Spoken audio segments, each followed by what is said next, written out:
요즘 기온이 좀 이상하죠? 예, 아침 저녁으로는 참 쌀쌀한데 한낮에는 너무나 뜨겁습니다. 그래서 이렇게 기온의 이상으로 인해서 감기 환자가 참 많다고 그래요. 그래야 우리의 몸은 이상한 기후에 반응하기 시작한다라고 이렇게 표현할 수 있죠.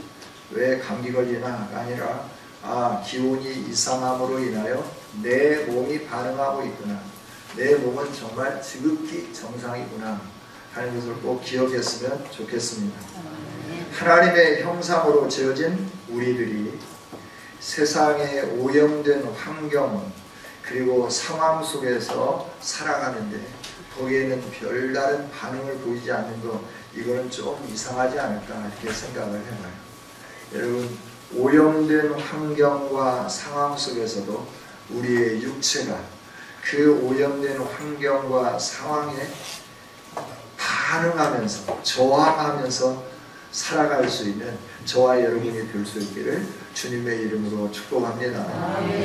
살아있는 자들이기 때문에 그렇죠. 죽어있는 사람들은 기온이 어떻게 변하든지 상관이 없어요. 그러나 살아있기 때문에 기온에 의하여 민감하게 우리의 몸이 반응하게 되는 거예요. 우리의 육체도 마찬가지죠. 영적으로 살아있는 사람들은 세상에 오염되고 세상에 죄로 가득 채워져 있는 이런 때에 우리들이 반응을 보이기 시작하는 거죠.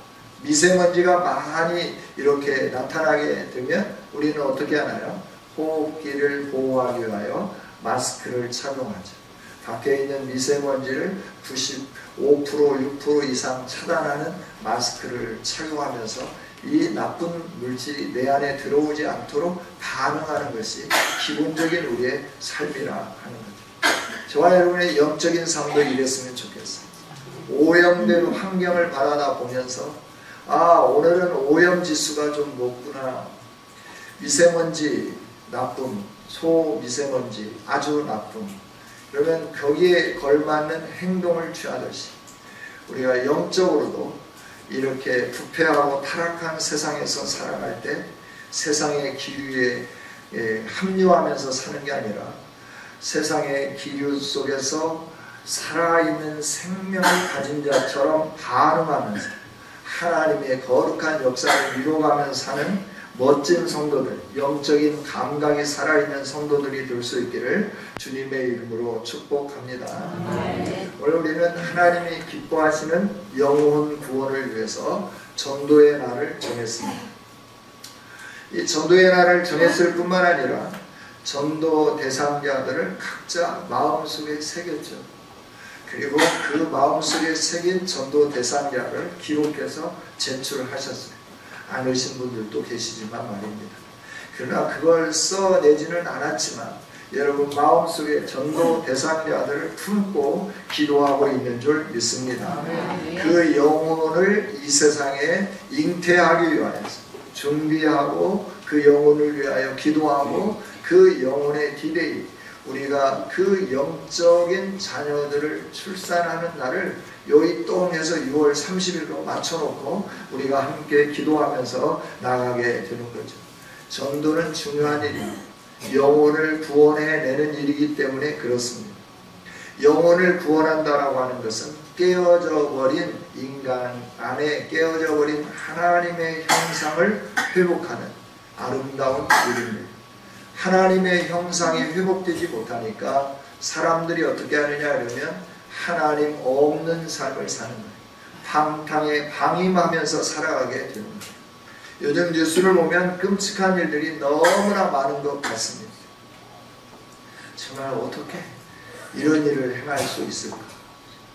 주도 면밀하게 계획하고 주도 면밀하게 일을 진행하고 주도 면밀하게 모든 일을 다 하면서 완전 범죄를 꿈꾸지만 이 세상에 완전 범죄라고 하는 것은 있을 수가 없죠.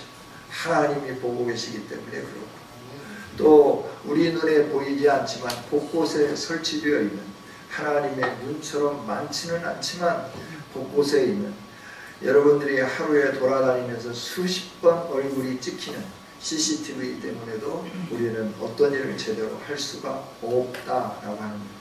어떤 면에서는 참 좋은 면도 있지만 어떤 면에서는 보호가 되지 않는 노출된 삶을 살고 있는 그런 안타까운 현실이기도 하죠.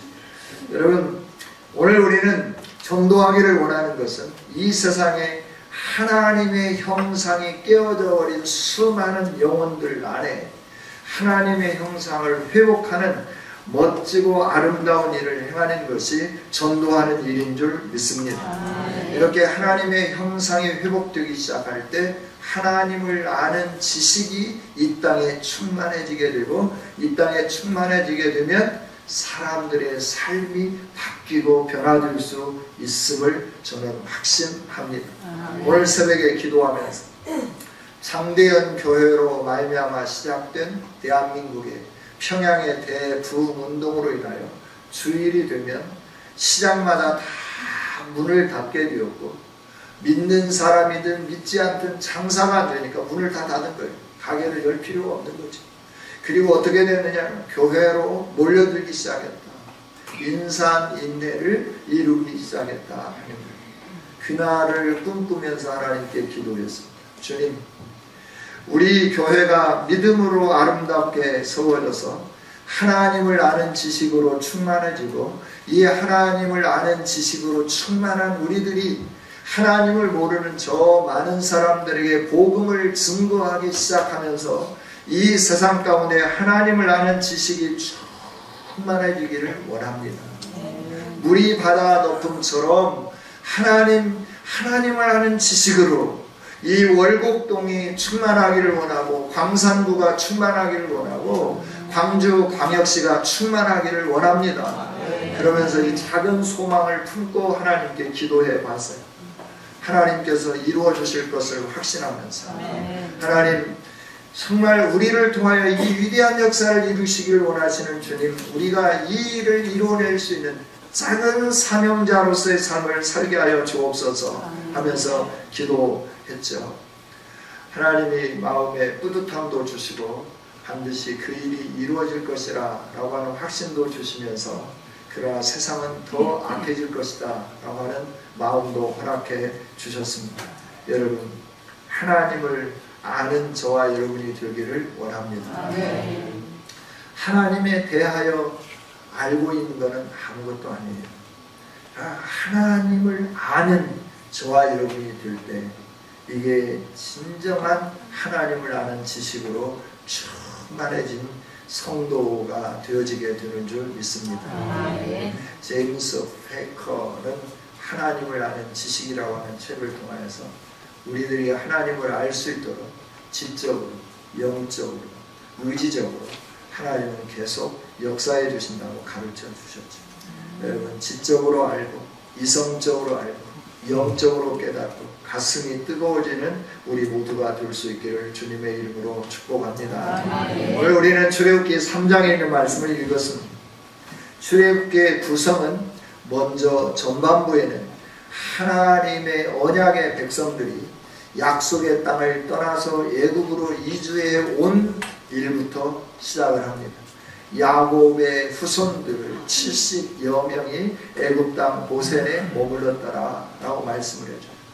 이렇게 적은 숫자가 애굽 땅에 머물렀지만 머지않아서 하나님의 약속대로 그들이 번성하였다. 수가 중다해졌다 라고 말씀해요. 하나님의 약속은 신실하게 성취됨에 대해서 가르쳐 주시죠. 이렇게 신실하게 약속이 성취된 하나님의 뜻대로 하나님은 그들을 이끌어내서 하나님의 약속의 땅, 아브라함에게 약속하시고 이삭에게 약속하시고 야곱에게 약속하셨던 그 땅으로 인도하기 위해서 하나님이 일을 시작하셨는데, 그 일이 뭐냐 그러면 하나님의 백성들을 곤고하게 하는 일이었다 하는 거죠. 이 공고하게 하는 일을 통하여 이들이 하나님을 찾게 만들고 하나님의 약속을 기억하게, 하나님 앞에 부르짖게 만들고, 하나님의 때가 되었을 때 이들을 인도해낼 한 사람을 세우고 그를 통하여 이들을 끌어내는 이 일들이 하나님께서 이렇게 어떻게 하셨는가 하는 부분들을 보게 하는 게 출애굽기 전반에 걸쳐 있는 내용이죠. 모세가 출생하는 시대는 우리가 2장에서 살펴볼 수 있듯이 자기가 아이를 낳았을 때 여자아이면 살려둬야 되고 남자아이면 죽여야 되는 암담한 그 시간 속에서 모세가 출생했다 하는 것. 즉 모세는 이 땅에 존재할 수 없는 상황이었는데 하나님의 은혜로 말미암아 존재하게 되었다 하는 것을 깨우쳐 주시는 거죠. 저와 여러분이 이 땅에 하나님의 백성으로 존재할 수 없는 사람들이었는데 하나님의 은혜로 이 자리에 머물고 있는 줄 믿습니다. 저와 여러분이 하나님의 은혜로 존재하고 있어요. 할렐루야. 그렇죠? 내가 건강을 위하여 일하고 노력하고 운동하고 또 음식을 가려 먹고 또 내 몸에 필요한 모든 영양분들을 내가 잘 섭취했기 때문에 오늘 내가 있는 것으로 착각하면 안 돼. 물론 그것도 도움을 줄 수 있지만 하나님이 우리에게 건강을 주시지 않는다고 하면 우리의 육체는 건강할 수 없는 거예요. 모든 것이 다 오염되어 있잖아요. 물까지도 오염되어 있는 상황이잖아요. 이 시대에 우리가 그 오염된 물을 먹음에도 불구하고 그 물이 우리에게 해로 작용하지 않도록 역사해 주시는 하나님의 은혜가 우리에게 주어진 줄 믿습니다. 저와 여러분이 예수님 믿게 되고 이 자리에 있게 되는 모든 것들 다 하나님의 은혜인 줄 믿습니다. 하나님이 은혜를 베푸시고 존재하게 하시는데 왜 존재하게 했는가라고 하는 거예요. 모세를 바라다보면서 왜 하나님이 모세를 그 어려운 세대 속에 태어나게 하셨고 그 어려운 세대 속에서도 모세의 얼굴을 통하여 하나님의 영광을 보게 하셨고 그 하나님의 영광을 본 부모들이 세상을 저항하는 믿음으로 사는 삶을 통하여 하나님의 역사가 어떻게 이루어졌는가 하는 부분들을 오늘 우리에게 보여주시는데 저와 여러분이 하나님의 은혜를 받을 수 없는 존재임에도 불구하고 하나님의 은혜를 베푸어 주신 것은 저와 여러분을 통하여 하나님의 하시는 일들을 이루게 하기 위해서 저에게 여러분에게 은혜를 베풀어 주셨음을 기억할 수 있기를 원합니다. 모세가 어려운 상황 속에 태어났는데 3개월 동안 이제 집안에서 숨겨서 컸잖아요. 더 이상 클 수가 없어요. 100일쯤 되면 아이의 울음소리가 보통 커지는 게 아니죠. 그전에는 아마 미리암이라고 하는 누나가 잘 얼리면서 아이가 울음소리가 나도 그렇게 밖으로 들리지 않을 정도로 잘 관리를 했던 것 같습니다. 그러나 3개월이 지나고 나니까 더 이상 아이를 감출 수가 없는 상황에 이르게 되었죠. 그래서 이 모세의 부모는 모세를 위하여 갈상자를 준비하고 엽청으로 바르고 거기에 히브리인들의 천을 깔고 모세를 담아서 나일강에 띄워 보내는 거죠. 나일강에 띄워 보내는 그 상황 속에서도 하나님이 주도 면밀하게 역사하시면서 악어의 밥이 되지 않게 하고 바로 공주의 아들이 되는 은총을 베풀어 주신 줄 믿습니다. 하나님의 절대 주권 아래 우리의 인생이 있음을 꼭 기억하기를 원합니다. 내 인생을 주관하시는 분이 여호와 하나님이십니다. 왜 내 인생이 이럴 때 태어나고 왜 이런 고통 속에 집어넣고 왜 이런 어려움의 환난을 겪으면서 살게 만들까? 그 상황을 통하여 하나님이 일하시는 주권을 보게 하시기 위하여 그 일들을 허락해 주셨죠. 그래서 우리는 늘 감사하면서 살아야 하는 겁니다. 할렐루야. 하나님 왜 이러시나요? 왜 날 낳으셨나요? 이렇게 원망하면 안 되는 거예요. 그 상황을 통하여 하나님이 하시고자 하는 일들이 있어요. 하나님이 말씀하시고자 하는 음성이 있어요. 그 일을 보고 그 음성을 듣게 하기 위하여 우리에게 환경을 주시고 상황을 주신 줄 믿습니다. 그래서 그 환경과 상황을 통하여 하나님의 음성을 듣는 저와 여러분이 되어야 되겠죠. 그래서 모세가 하나님의 인도를 받아서 애굽 바로 딸의 아들이 됩니다. 이 은혜로 말미암아 모세는 걱정 없이 죽음에 대한 두려움 없이 히브리인으로 태어났지만 바로의 보호를 받으면서 공중 안에서 40년 동안 성장하게 되었다 하는 거예요. 40년 동안 성장하고 난 다음에 그 마음속에 백성을 돕고자 하는 열망이 있었어요. 자기 민족을 향한 사랑이 있었다는, 애국심이 있었다라고 하는 거죠. 들에 나갔습니다. 고통당하는 백성들을 보았습니다. 그 고통당하는 백성들을 학대하는 애굽인을 보았습니다. 더 이상 그들을 간과할 수 없어서 자기 민족을 학대하지 못하도록 학대하는 애굽 사람을 죽였죠. 다음 날에 가보니까 또 애굽 사람이 아닌 자국인들끼리 피하 구분을 못하고 다투고 있는 거죠. 그때 모세가 말하죠. 왜 형제들끼리 싸우냐. 이 어려운 난관을 위하여 서로 협력해라. 그러니 이 사람들이 말하죠. 언제 너를 우리의 지도자로 세웠냐. 어제는 애굽 사람을 죽이더니 오늘은 우리를 죽이려 하느냐. 이러면서 외치기 시작하는 거예요. 어제 애굽 사람을 죽인 사람이 이 사람이 나타났습니다. 외치니까 모세가 거기 있을 수가 없어서 도망치게 되는 거죠.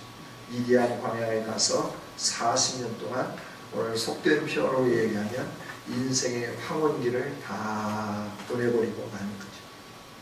40년 동안 자기 장인 이드로의 양떼를 인도하면서 목축을 하면서 살아가게 되는데 40년이 되었을 때 하나님이 그를 부르시는 것을 보게 돼요. 부르시면서 하시는 말씀이 오늘 우리가 함께 읽은 말씀입니다. 왜 모세를 부르셨나요? 왜 모세에게 은혜를 베푸셨나요? 왜 모세의 걸음을 여기까지 인도해 주셨나요? 딱 한 가지죠. 그건 뭐냐 그러면 내 백성을 애굽 땅에서 인도해 내기 위해서다 라고 말씀을 해요. 할렐루야. 10절 같이 한번 읽어봅니다. 시작. 이제 내가 너를 바로에게 보내어 너에게 내 백성 이스라엘 자손을 애굽에서 인도하여 내게 하리라. 아멘. 왜 모세를 보호하시고 왜 모세를 궁중에서 성장케 하셨고 왜 미디안 광야에서 40년 동안 훈련시키고 연단시키셨는가? 왜 이런 은혜로 모세의 인생 속에 함께 해주셨는가? 애굽 땅에서 신음하고 고통하고 있는 백성들, 고통을 당하고 있는 그 백성들의 부르짖음과 근심을 아시는 하나님께서 모세를 통하여 그들을 애굽에서 인도하여 내게 하시기 위하여 모세의 인생 가운데 함께 하시며 은혜를 베풀어 주셨더라 하는 거죠. 여러분, 왜 우리에게 하나님은 은혜를 베푸셨을까요? 저와 여러분에게 왜 은혜를 베푸셨을까요? Amazing Grace, 하나님이 우리에게 이 놀라운 은혜를 왜 베풀어 주셨을까요? 이 세상에 죄악된 세상 속에서 신음하고 근심하고 걱정하고 부르짖고 있는 고통 속에 있는 하나님의 백성들을 이 세상에서부터 건져내기 위하여 저와 여러분을 부르시고 은혜 가운데 세워주신 줄 믿습니다. 저와 여러분이 이 사실을 꼭 기억할 수 있기를 원합니다. 왜 날 구원해 주셨을까? 왜 날 불러 주셨을까? 왜 날 택하여 주셨을까? 왜 나를 택하여서 오늘 이 시대에 하나님을 믿는 백성이 되게 해 주셨을까라고 하는 거예요. 하나님의 일, 영혼을 구원하는 일, 하나님의 백성들이 죄악된 세상 속에서 신음하며 고통하고 부르짖으며 두려워하며 살아가고 있는 그들을, 근심하며 살아가고 있는 그들을 건져내게 하기 위해서 하나님의 영광스러운 구원의 자리로 이끌어내게 하기 위하여서 모세에게 은혜를 베푸셨던 하나님은 저와 여러분에게 은혜를 베풀어 주신 줄 믿습니다. 이 사실을 꼭 기억하기를 원합니다. 나 혼자 세상의 죄에 때묻지 아니하고 믿음으로 살아가는 것도 중요할 것입니다. 사람들이 다 바알에게 무릎 꿇을 때 바알에게 무릎 꿇지 않았던 7,000명처럼 살아가는 것도 중요할 겁니다. 그러나 더 중요한 것은 하나님을 모르며 패역한 길을 걸어가는 많은 사람들 앞에 하나님의 하나님됨을 선포하고 하나님의 절대 주권을 선포하는 일은 더 중요한 일인 줄 믿습니다. 왜 하나님은 하나님의 하나님됨을 선포하기를 원하셨나요? 왜 엘리야를 부르시고 그 일들을 행하기를 원하셨나요? 그들이 세상을 더 두려워하며 살았기 때문에 세상보다도 더 크신 하나님이 계심을 그들로 하여금 알게 하기 위하여서 엘리야를 부르시고 하나님의 능력으로 역사해 주신 줄 믿습니다. 세상의 많은 사람들은 하나님을 두려워하지 않습니다. 하나님에 대해서 알지도 않고 모릅니다. 그러면서 세상의 여러 가지 것들이 자신을 두려워하고 자신을 얽어매는 그 상황 속에 놓여서 살아가고 있습니다. 두려워하면서 사는 거죠. 매일의 삶을 얼마나 두려워하며 사는지. 하나님 없는 삶을 사는 저 백성들을 한번 바라다 봤으면 좋겠습니다. 세상이 신이잖아요. 세상이 능력이잖아요. 세상이 힘이잖아요. 하나님은 세상이 힘이고 능력이고 세상이 자신의 모든 것을 책임져 줄 수 있다고 믿으면서 살아가는 그들에게 오늘 우리를 통하여서 하나님의 하나님됨을 선포하기를 원하고 계신 줄 믿습니다. 세상 사람들은 예수 그리스도의 소리를 많이 들었습니다. 십자가를 많이 보면서 지나갑니다. 그런데 저 십자가에 대해서 묵상하려고 하지 않습니다. 왜 십자가 중요한가? 왜 십자가 아래 머물러야 되는가? 묵상하지 않습니다. 생각하지 않습니다. 그러면서 하나님의 뜻에 불순종하면서 살아가게 되는 거죠. 이 불순종하며 살아가는 삶은 사람들이 버린, 건축자들이 버린 돌, 예수 그리스도가 그들의 삶의 바위가 되어서 걸려 넘어지는 자들이라 하고 성경 베드로전서 2장 8절은 말씀을 해줍니다. 그러면서 오늘 우리를 그 넘어지는 자리에서 건져주시고 구원해 주신 이유가 있다라고 말씀을 해요. 그게 베드로전서 2장 9절인데요. 베드로전서 2장 9절을 한번 찾아서 읽어볼까요? 지금 찾겠습니다. 신약성경입니다. 베드로전서 2장 9절입니다.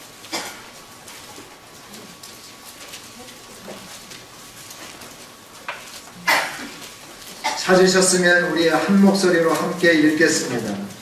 그러나 너희는 택하신 족속이요 왕같은 제사장들이요 거룩한 나라요 그의 소유된 백성이니 이는 너희를 어두운 데서 불러내어 그의 기이한 빛에 들어가게 하신 이의 아름다운 덕을 선포하게 하려 하시니라. 아멘. 너희를 어두운 데서 불러내어 그의 기이한 빛에 들어가게 하신 이의 아름다운 덕을 선포하게 하려 하십니다. 왜 하나님이 우리를 예수 그리스도에 의하여 넘어지는 자가 아니라 그리스도 안에 머무는 백성이 되게 해주셨는가? 분명하게 가르쳐 주시죠. 우리를 불러내어서 하나님의 영광의 빛 가운데 들어가게 하십니다. 하나님 아버지의 아름다운 덕을 이 세상에 선포하게 하기 위하여 저와 여러분을 택하여 주셨다 말씀을 해 주십니다. 할렐루야. 저와 여러분이 이런 사명자임을 잊지 않았으면 좋겠습니다. 하나님의 뜻을 세상에 널리 펴는 일 우리에게 주어진 사명입니다. 이 사명자가 입을 다물고 있으면 어떻게 될까요? 이 사명자가 입을 다물고 있으면 이 사명은 나타나지 않죠. 이 역사는 일어나지 않습니다. 우리를 통하여 일으킬 하나님의 역사는 일어나지 않는다 하는 거예요. 하나님은 내가 내 백성을 건져내기를 원한다라고 8절에서 말씀하죠. 내가 내려가서 그들을 애굽인의 손에서 건져내고 그들을 그 땅에서 인도하여 아름답고 광대한 땅, 젖과 꿀이 흐르는 땅으로 데려가려 하노라. 그 땅이 어떤 땅이냐라고 할 때 가나안, 헷 족속, 가나안 족속, 헷 족속, 아모리 족속, 브리스 족속, 히위 족속, 여부스 족속의 지방이다라고 말씀해요. 하나님은 이 땅 가운데 내려와서 고통 속에 부르짖으며 근심 속에 살고 있는 많은 사람들을 인도하여서 아름답고 광대한 땅, 젖과 꿀이 흐르는 땅으로 데려가기를 원하시는 것이 하나님의 계획인 줄 믿습니다. 그 땅으로 데려가는데 누구를 사용하시느냐? 저와 여러분을 쓰기를 원하시더라 하는 거예요. 모세하여 이스라엘을 출애굽시켰듯이 이 세상에 아직도 죄악된 세상 속에 신음하는 수많은 사람들을 저와 여러분을 통하여 끄집어내어서 하늘의 영광스러운 땅, 하나님의 거룩한 땅, 젖과 꿀이 흐르는 가나안 땅과 같이 멋지고 아름다운 곳으로 그들을 인도해내기 위하여 저와 여러분을 먼저 세워주셨다 하는 겁니다. 할렐루야. 이 놀라운 은혜를 받은 우리들이 이 사명을 감당하지 않으면 어떻게 될까요? 이 사람들은 분명히 고통 속에서 죽어가겠죠. 또 다른 사람을 통해서 그들을 불러내면서 그들로 하여금 이 아름다운 땅으로 인도하는 역사를 일으켜 주실 겁니다. 그러나 그 사명을 감당하지 못한 우리들에게 한 달란트 받은 자처럼 긍휼함을 여기지 아니하시면서 우리를 저 바깥 어두운 데 내쫓는 그런 아픔 가운데 이르게 할지도 모르겠다 하는 생각이 들어요. 여러분, 우리에게 맡겨진 사명, 전도를 잘하든 못하든 우리는 전도하는 일이 우리의 사명임을 꼭 기억했으면 좋겠습니다. 하나님은 이 전도라고 하는 일을 통해서 하나님의 뜻이 이 땅에 이루어지기를 원하고 하나님의 구원이 이 땅에 이루어지기를 원하고 계신 거죠. 하나님 오늘 말씀해 주시잖아요. 내가 내려가서 그들을 인도하기를 원한다. 그래서 내가 너를 불렀다 라고 하는 거예요. 성령 하나님이 오늘 우리 안에 내려오셨습니다. 우리를 부르시고 우리 안에 내재해 계십니다. 그러면서 우리로 하여금 가라라고 말씀합니다. 어디로 가라 말씀하십니까? 세상으로 가라라고 말씀합니다. 그래서 세상 사람들을 친구 삼았으면 좋겠습니다. 그들을 친구 삼아서 그들과 함께 타락하고 그들과 함께 하나님의 영광스럽지 못한 일을 행하게 하기 위하여 세상 사람들을 친구 삼는 게 아니라 그들을 친구 삼아서 그들 안에 이 예수의 생명을 숨겨주기 위하여 세상으로 가라라고 하는 주님의 명령을 따라 가는 저와 여러분이 되었으면 좋겠습니다. 할렐루야. 없는데요. 예, 없어요. 주변에 오래 신앙생활 하다 보니까 다 옆집에도 믿는 사람, 앞집에도 믿는 사람, 만나는 사람들이 다 믿는 사람들이에요. 복음을 전할 사람이 없는 거예요.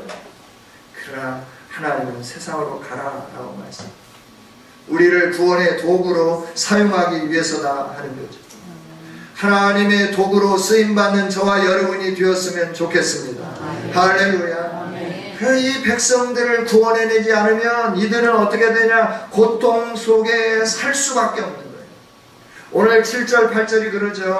여호와께서 이르시되 내가 애굽에 있는 내 백성의 고통을 분명히 보고 라고 말씀합니다.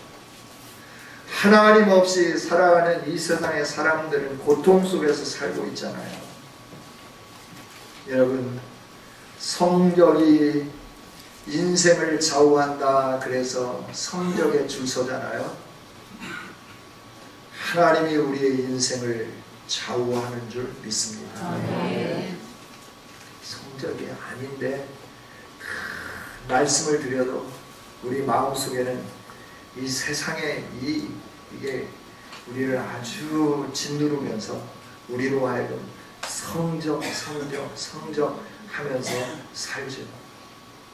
학교 공부하면서 살아가게 되는 거죠. 우리는 우리 자녀들이 하나님을 모르는 것 때문에 가슴 아파하고 가슴 치면서 울면서 하나님 앞에 기도하는 부모들이 되었으면 좋겠습니다. 좋은 학교 가는 것 중요하죠. 좋은 직장 들어가는 것도 중요하죠. 그래서 남들보다 먼저 성공하고 승진하는 거 중요하죠. 그러나 제가 보니까 저 유사촌 누이 동생 남편이 미국에서 공부를 하고 삼성의 전략 기획팀인가 여기에 스카우트 돼가지고 왔어요. 미국 뉴욕에서 왔는데요. 강남에서 유사촌 여동생에게 제안하는 게 회사 담당자가 제안하는 게 사모님 사시고 싶은 집 마음대로 고르십시오. 필요한 가전제품 마음대로 고르십시오. 돈이 없는데 걱정하지 마시고 마음대로 고르세요. 사시고 싶으신 집이 어떤 집입니까? 강남에서 살고 싶은 평수의 제한도 없고 유치도 제한이 없고 그 집안에 들여놓는 가구의 가격의 제한도 없고 그걸 다 제공해 주면서 우리 전략기획팀에 들어와서 이 전략실에서 헤드 브레인으로서의 역할만 감당해 주시면 됩니다. 그리고 가족들이 미국에 들어갈 수 있도록 1년에 4차례 비즈니스 클래스 좌석으로 인해서 1년에 4번 원하는 때마다 들어갈 수 있도록 비행기 티켓팅이 나오더라고요. 그런데요, 그 전략실에서 늘 머리 싸매면서 어떻게 하면 세계 제1의 기업으로 만들 것인가, 이것 때문에 피를 말리는 삶을 사는데요, 인재들이 치고 올라오잖아요. 더 나은 사람들이 올라오잖아요. 나왔어요. 밖에서 다른 일이에요. 이게 세상이에요. 그러니 승진하고 좋은 데 갔다라고 처음에는 막 그러면 저도 부러웠어요. 오빠 막 이렇게 집 사라고 하는데, 야 그러면 그거 뭐 집을 좀 사봐라, 뭐 해라 하고. 그런데 그게 다가 아니더라라고 하는 거지. 우리가 사는 인생은 바로 이래요. 그래서 직장에 들어가면 다 하는 것 같지만 승진하기 위해서 몸부림치고 고통 속에 있어야 되고 조급하게 만들고 이웃을 돌아보지 못하게 만드는 게 우리가 사는 세상 아닐까요?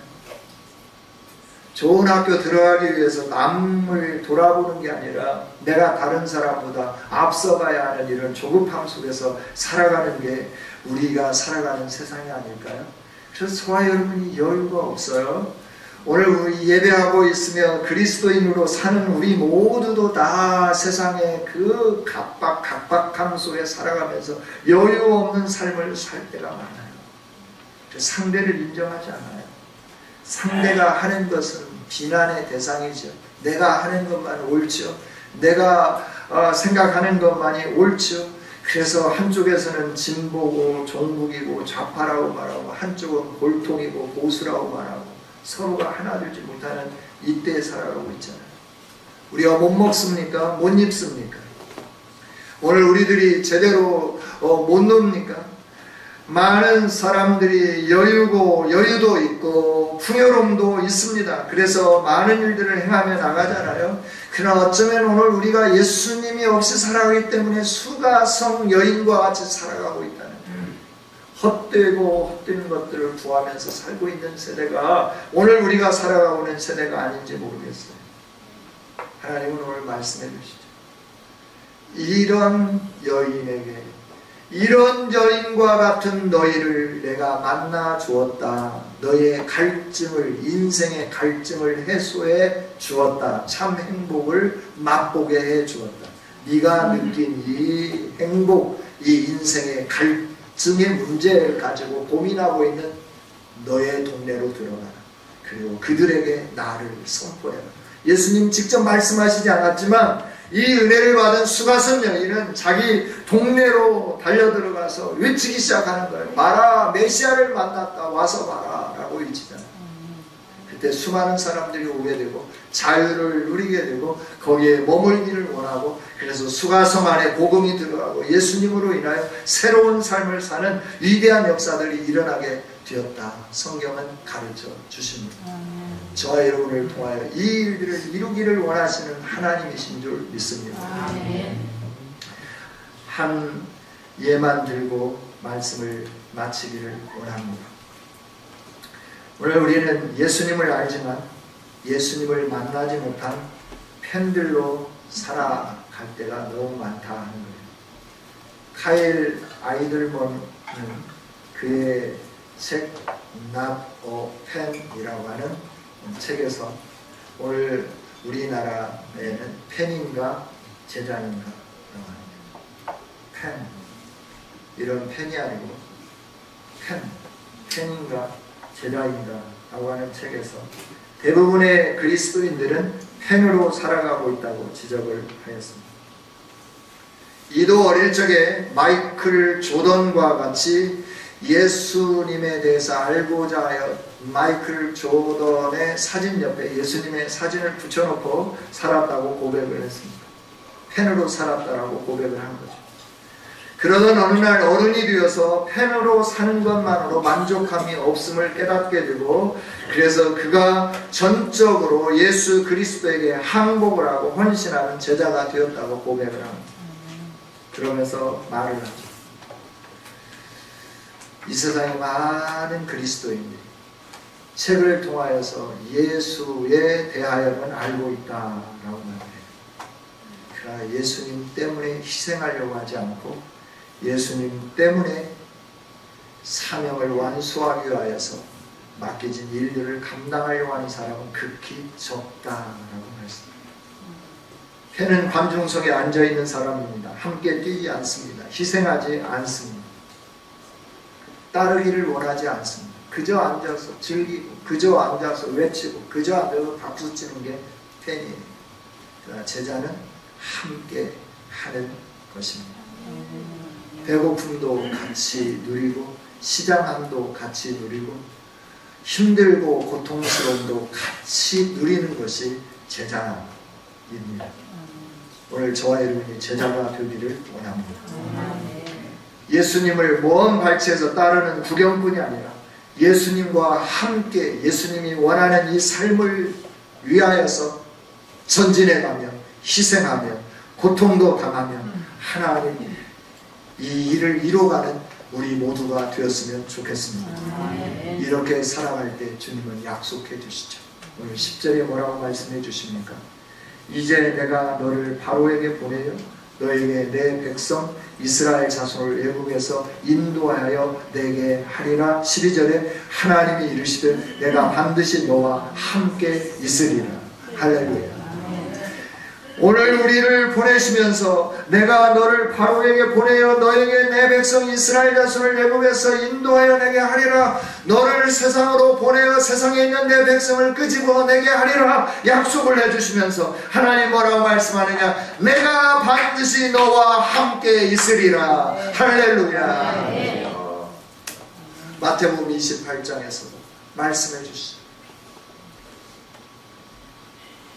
세상 끝날까지 항상 내가 너와 함께 있으리라.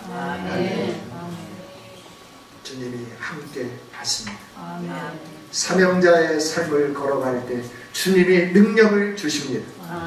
주님이 우리를 통하여 이 위대한 역사를 이루시게 하여 하나님은 우리 가운데 찾아오셨고 우리에게 사명을 주셨습니다. 사명을 감당해 가보시지 않으시렵니까? 함께 달려가 보십시다. 주님의 기쁨이 되어 가십시다. 기도합시다. 하나님, 우리로 하여금 주님의 은혜 속에 부름받은 자임을 알게 해주시고 이런 우리에게 주신 사명이 무엇인지 알 수 있도록 은혜 주셔서 감사합니다. 주님, 6월 30일 우리 누리 속에 잊지 않게 해주시고 우리 마음속에 주님이 보내시는 심령을 바라보며 눈물을 흘려 기도하는 우리가 되게 하여 주옵소서. 아직까지 마음속에 누구에게 가야 할지 떠오르지 않았습니까? 주님 앞에 무릎 꿇고 기도하게 하여 주시옵소서. 내가 누구에게로 가며 어디로 가야 할까요? 주여 가르쳐 주시옵소서.